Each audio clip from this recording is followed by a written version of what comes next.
ट्रेकिंगला जाताय तर या 3 टिप्स लक्षात ठेवा, नाहीतर खूप महागात पडेल. आपल्या बॅगीत नेहमी हलकं सामान ठेवा, जेणेकरून तुम्हाला चढायला काहीही त्रास होणार नाही. आणि जेवढ्या गरजेच्या वस्तू आहेत त्याच तुम्ही कॅरी करून ट्रेक करायची सुरुवात करा. माझ्याकडे पिशवी दिले संभालायला.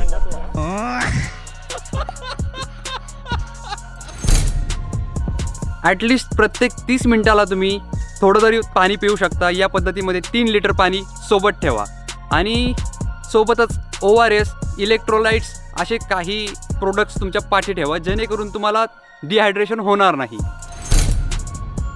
जर तुम्हाला व्यवस्थित घरी पोचायचं असेल तर व्यवस्थित ग्रिपवालेच बूट घ्या, कारण की ग्रिपवाले बूट खूप मॅटर करतात आणि त्यांच्यामुळे आपल्याला सहजच चालायला शक्य होतं. आणि या जर 3 टिप तुम्ही फॉलो नाही केल्या तर ट्रेक तुम्हाला खूपच महागात पडेल. तुम्हाला जर अशीच झालेली घटना पाहायची असेल तर खाली दिलेल्या लिंकवरची फुल व्हिडिओ पहा. तुम्हाला समजेल ज्यावेळी तुम्ही ट्रेकचे जे रूल्स आहेत फॉलो करत नाही आहेत त्यावेळी काय होतं.